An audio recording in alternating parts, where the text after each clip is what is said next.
Have you ever wondered where the Schengen Visa came from? Have you ever wondered what the purpose of a Schengen Visa is?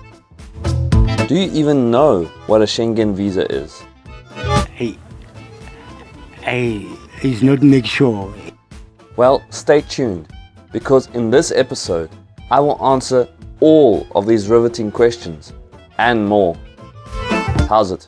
My name is Dr. Lekker Seidnout. This is Stashy, and you're watching The Historian Stash.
Right, so during our week-long stay in Trier, we made various day trips to towns and villages nearby.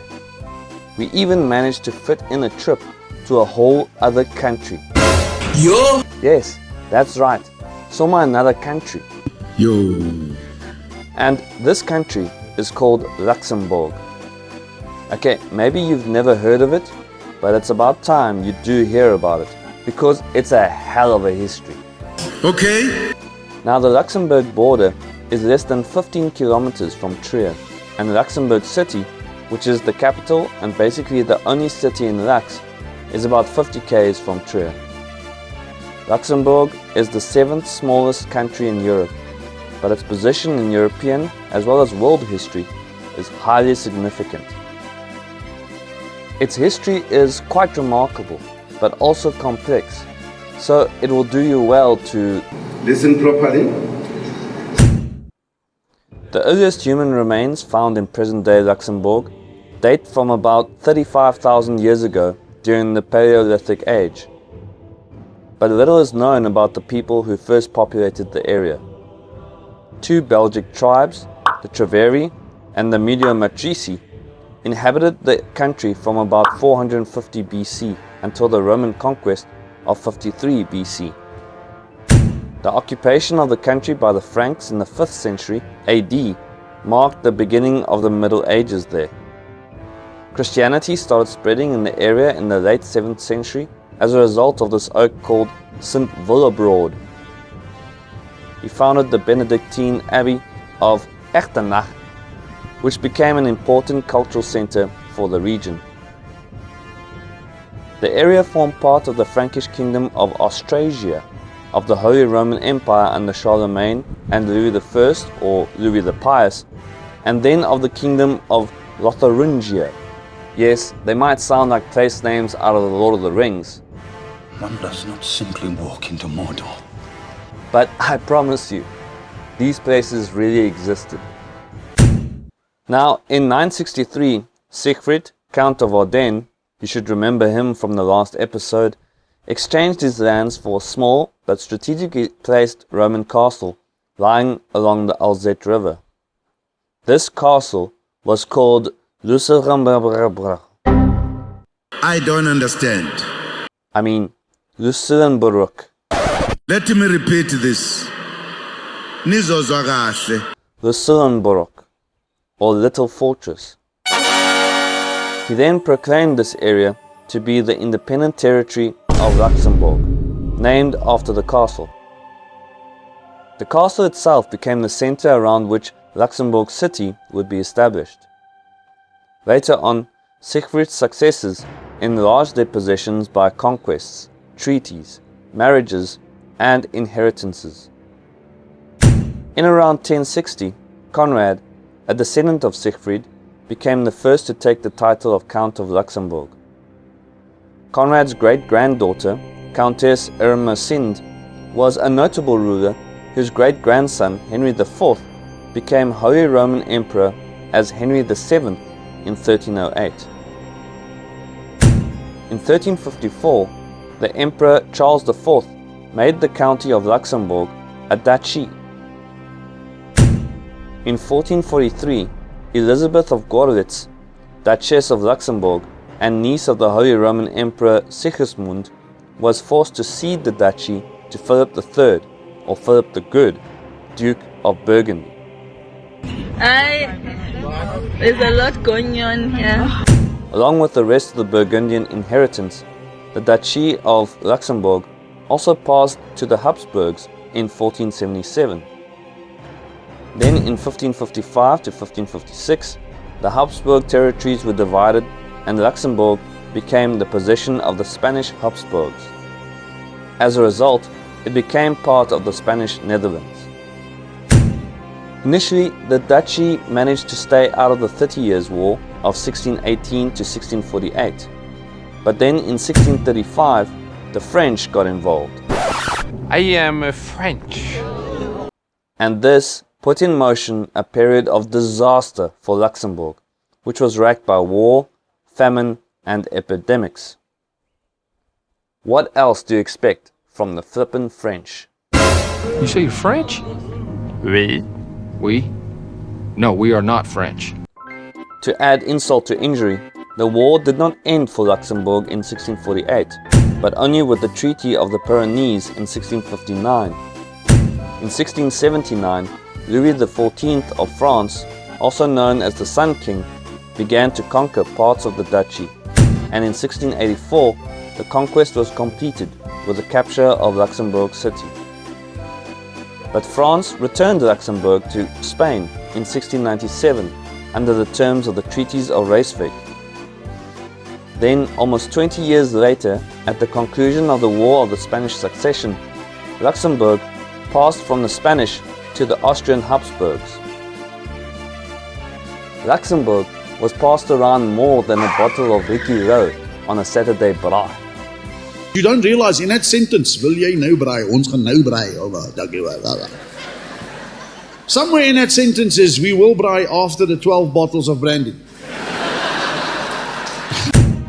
6 years after the French Revolution, Luxembourg came under the rule of the French again. Now, the French tried to introduce all sorts of new structural changes, but that didn't go well with the Luxembourg peasantry. For one thing, the French introduced measures that were anti-church, but it was the introduction of compulsory military service in France in 1798 that made the Luxembourgians demoering. They're just causing an unnecessary irritation. This led to a rebellion called the Kreppelkrieg, or the Kloppelkrieg, but this was ruthlessly suppressed by the French. French domination ended with the defeat of Napoleon in 1814, and the Allied powers decided the future of Luxembourg at the Congress of Vienna in 1815.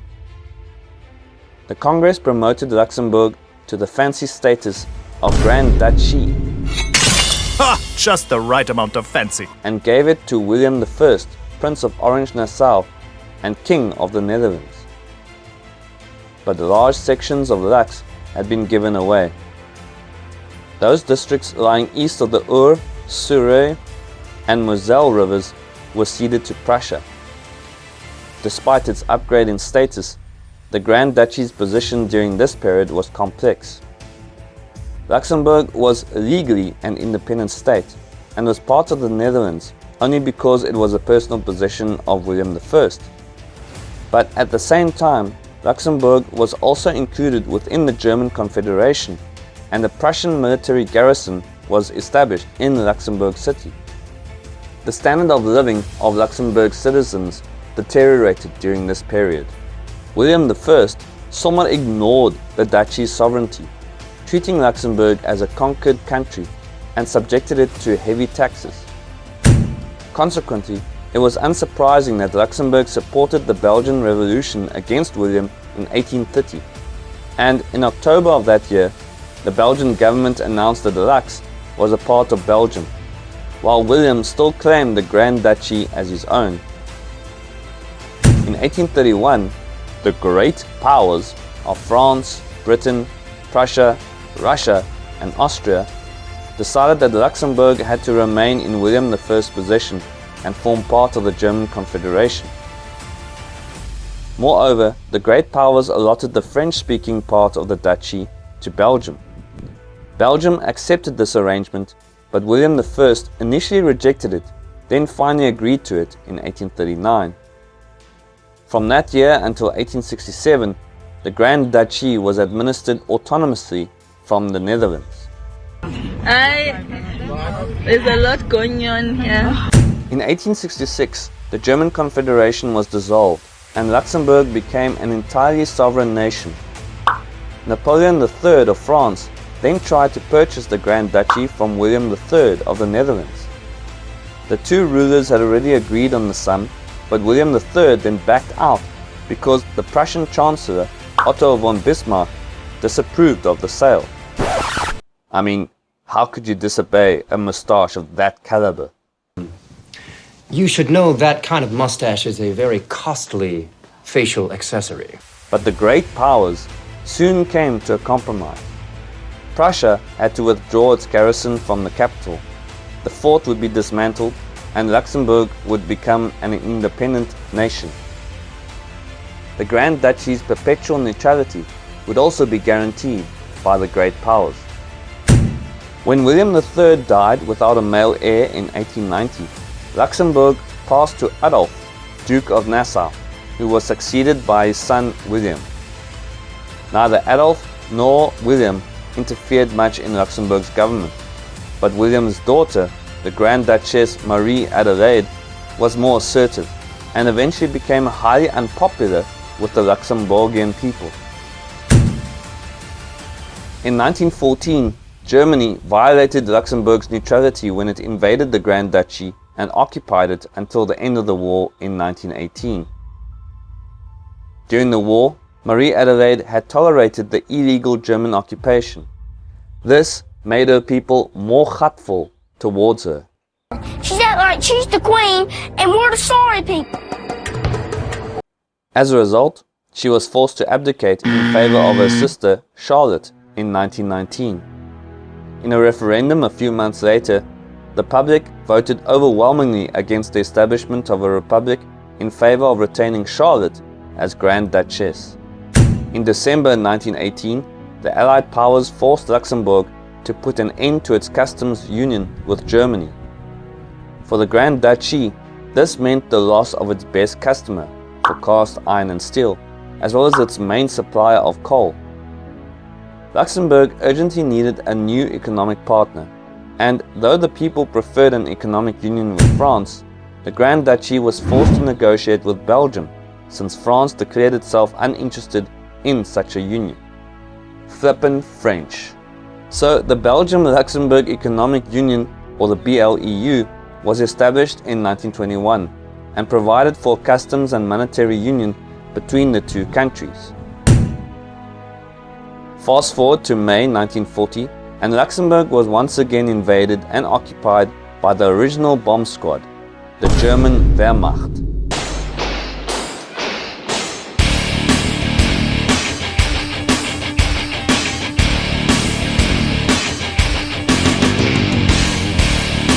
Unfortunately, the ancient Luxembourg fortress was no match against the panzers and Stukas.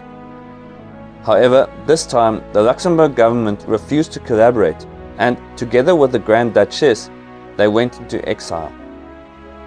Luxembourg was placed under German rule, and the French language was actually banned. Give a round of applause to that. Just joking.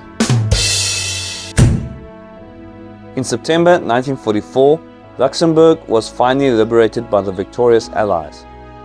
After liberation, Luxembourg took part in the new international organizations formed by the Allies, including the United Nations.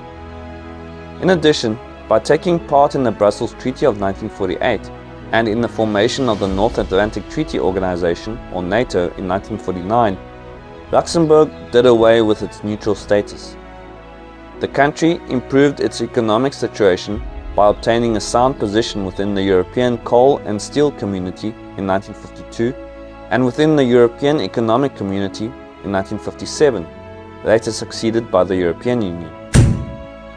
Prince Jean, Charlotte's son, was installed as Lieutenant Representant, or representative of Charlotte in 1961, and later inherited the throne in 1964.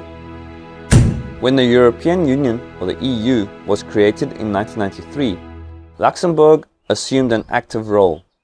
The EU's administrative offices are cited in the Grand Duchy, and Luxembourgians such as Prime Ministers Jacques Santer and Jean-Claude Juncker played especially prominent roles in the EU.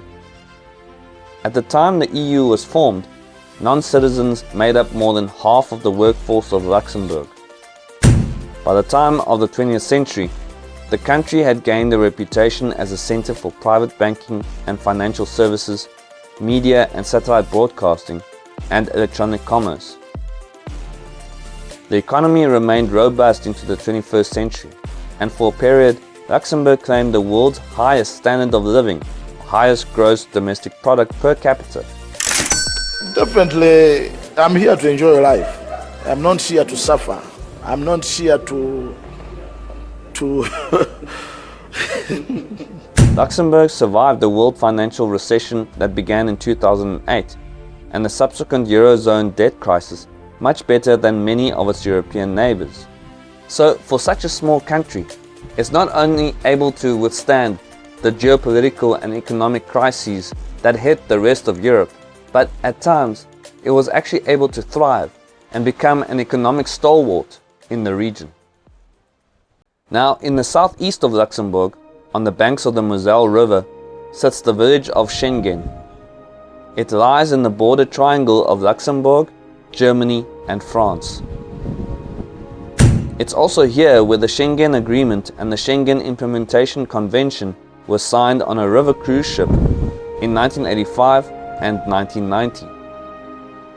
The Schengen Agreement, signed on the 14th of June 1985, is a treaty that led most of the European countries to abolish their national borders and reconstruct Europe as a region without borders, known as the Schengen area. 5 years later, on the 19th of June 1990, a convention was signed for the concrete implementation of the Schengen Agreement. This convention covered issues on the abolition of internal border controls, the definition of procedures for issuing a uniform visa, operation of a single database for all members, as well as the establishment of a cooperating structure between internal and immigration officers. The Schengen area remains one of the world's biggest areas that have ended border control between member countries. And this is why it's possible for us to fly to France and then travel to the most of Europe without having to pass through border control. All thanks to an agreement signed in a small dorp in Luxembourg 40 years ago. Give a round of applause to that. That's it for now. Please carry on supporting the Historian Stash by liking, sharing, and most importantly, subscribing to it. Until next time, stay stashy.